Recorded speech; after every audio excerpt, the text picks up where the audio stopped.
Snapchat, Tinder, and Facebook. The most intimate details of our personal relationship can happen through technology these days. Good evening. Thanks for joining us. I'm Kevin Kelly. I'm Donna Terrell. Women across the country and, of course, right here in Arkansas are learning there are privacy risks to digital intimacy. In fact, about half of the women between 15 and 30 have taken and shared intimate photos by phone, and some people are exploiting that.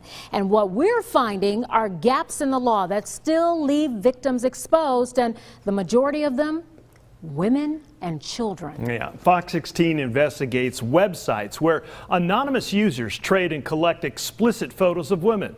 Marcy Manley found some were sent to intimate partners, while others were hacked from private accounts. First, it's initial shock because you're shocked to see yourself out there on those websites. Tara Ward would have never pictured herself on an explicit photo sharing site. It almost feels like a version of being violated through the internet. Last winter, an email hack from 5 years ago came back to haunt her. Photos stored under a passcode popped up on an anonymous sharing site. And they basically tell you that you have two choices. You could either do what they ask you to do, or they're going to post all of your photos to all of your family. What happened to Tara is known as sextortion.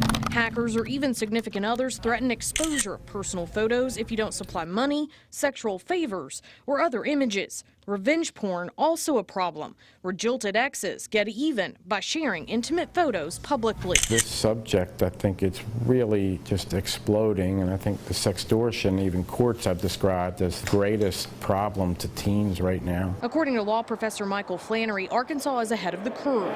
This year, it became one of the first 2 states to pass a law to make sextortion a crime.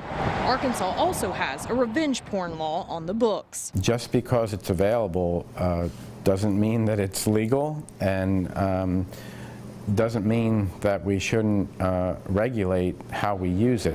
But state laws have left gaps. States across the country are grappling with these same gray areas. If you're a victim, there's one big problem with the Arkansas revenge porn law. It requires that you're in a relationship with the person who's posting your photo, and that the poster have an intent to share the photo to humiliate or harass you.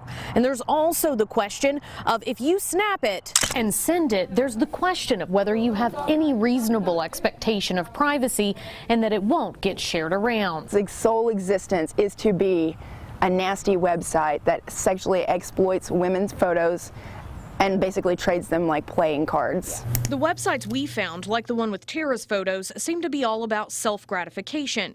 Men calling women's pictures wins, encouraging one another to share. Many images are so personal and intimate, we won't show them. There are photos from all over Arkansas, big cities and small towns alike. Once my privacy was invaded and I tried to do something about it, there just wasn't anything there. Users on these sites usually have options to post anonymously. In cases of sextortion, women are often too ashamed to come forward. Stats show some commit suicide rather than risk exposure. The blackmailers typically use fake profiles during the process, so even if women do report to police, it's a long road to identify the perps in order to prosecute. It seems like there's this whole dark world where the law doesn't really contemplate that. Right. That's part of why there's such a push to educate policymakers about how perpetrators operate, and particularly what is the effect of disclosure on the victims. The harm isn't minimal. It's lifelong.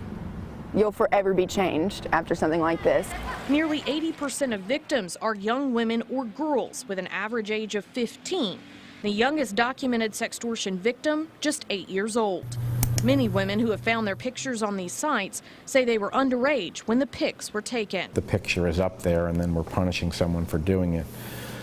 We need to figure out how to prevent it from happening. We should be targeting laws and looking at the laws that we already have and wondering, is there a better way we can cover this? Tara wants women to feel empowered to express themselves and their confidence in their relationships. When you take these pictures every single time, you have to be prepared, unfortunately, that maybe something may happen. But until the law catches up with cyber criminals, women may have to protect themselves. Weigh the risks between digital intimacy and damaging personal exposure. Depending on the website, there are steps you can take to put pressure on web platforms to remove your images. In fact, we've put a link on our website that will take you through the entire process. And because many of the victims are teens or children, we sat down with a family therapist to get tips on how you can talk about these issues with your kids to keep them protected without spoiling their innocence or scarring them. And you can just head to Fox 16 Investigates to watch that interview. And don't forget, you can call or email Marcy Manley if you have a story you would like her to investigate. The phone number and email address right there on your screen. Keep this in mind. If you'd like, you can remain anonymous. Now, weather to plan your day with Fox 16 Chief Meteorologist Jeff Baskin.